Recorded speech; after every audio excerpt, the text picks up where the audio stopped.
we'll hook you up with Wonder Woman. No, Gail Simone is not writing for the click. Oh. Shoot. We're going hungry, Robin. Batman's going around just punching up everyone. Isn't that the best part about it? All my favorite Batman villains always have these goons. They always have henchmen, just a mob of people who are cool with working for a psychopathic murderer. They're the only people I've ever seen employed in Gotham City, the city that's always on fire and always at night. The only other people who seem employed in Gotham City are cops. So it makes you wonder, like, has Batman ever run into the same henchman over and over and over? Because he's been not killing people since the 1940s. They're going to get circulation. It makes me believe that Gotham City has a henchman temp agency.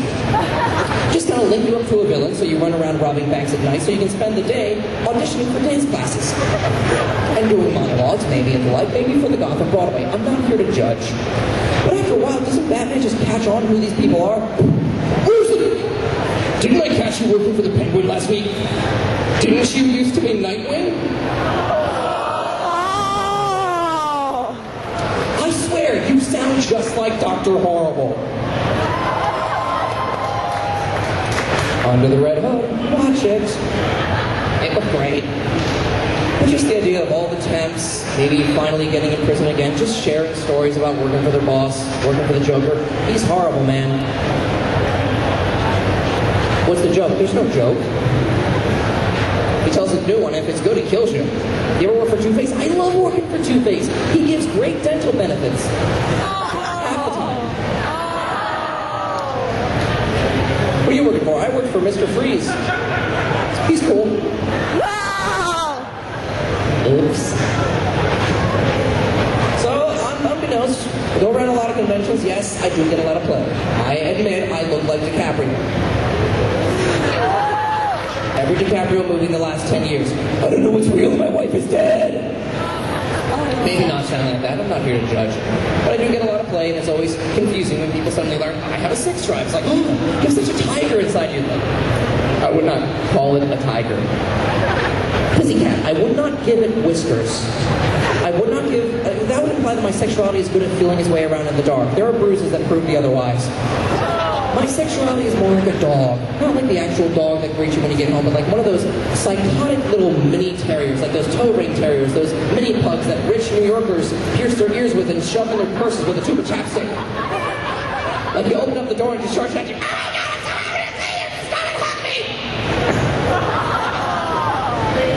Seriously, where's your dog? Like one of those tiny little over-emphatic things that were bred to get into cage matches with Beanie Babies. Anything that can fit comfortably inside of a donut is not a dog. That's just my problem. And making out with some cosplayers reminds me of making out with characters from Full Metal Alchemist. I made out with one girl reminded me exactly of Edward Elric. Her tongue was tiny but eager to overcompensate. Desperate, in fact, to overcompensate. Another girl reminded me of Mustang. Hot. Oh, snap that one. Whoops! Uh-oh. Never like Armstrong, but my shirt will come off automatically given enough time. I've never made out with a girl who reminded me of Scar. Silent and deadly. But there have been countless elevators that reminded me of Scar going around across the conventions. Someone dropped a Scar. Cover your face! Don't look it in the eye. A friend of mine just picked up a Roomba, and it's so fantastic. The Roomba is this little disc-shaped robot that goes around and cleans up your apartment after you. And I'm a messy eater, so when we come over and we hang out for video games, it just hounds and starts humping my leg like a dog. It knows not to leave me alone. The best part about it, though, you take a dust bunny, put it on top of the Roomba, because for some godforsaken reason, they gave it a sensor on the top of its head, but it has no means of flipping itself over or getting to what's on top of its head. So the green light just turns red, and it just starts stewing its own hatred. Why was I programmed to know this? I hate you! I hate you! Exterminate! Exterminate! Exterminate! You ever imagine just a bunch of Daleks maybe ganging around and gang raping C-3PO? Bump, bump, bump, bump, bump. They have the plunger, they have the drill. Just saying. You know, you finally pop it open and there's Oscar the Grouch hiding inside of that thing. What are you doing, Oscar? Why are you killing everyone? Have you seen Star Trek Enterprise? Ruined the franchise. You thought Voyager did? No. understand my limits. I stopped watching Bleach. I stopped reading the manga on Bleach. I could no longer suspend my disbelief. Okay. Don't make Ichigo sad. He'll power up again. For 4.5 episodes. I've only got an hour up here, though. You're gonna have to put that forward. Because my thing was, I was okay with all the swords. I was okay with all the people being dead, but not really being dead. I was okay with Evan being a 15th century ghetto in Tokyo. But Orihime broke it for me. Because you're going to look me in the eye and tell me that a 15-year-old redhead with a double D cup is Japanese.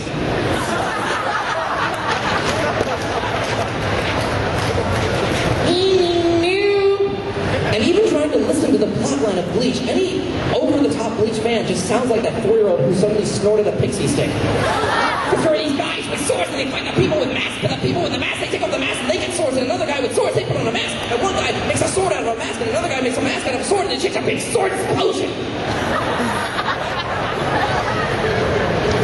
Why did they stop playing Cowboy Bebop again on Adult Swim?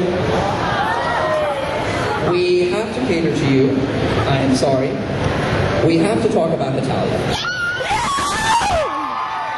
Let's talk about Axis Powers Italia so that we can all start coping and getting over it. It's the 400-pound elephant in the room. It's time to shave it and maybe skin it alive. Make sure it's a throw rug out of it.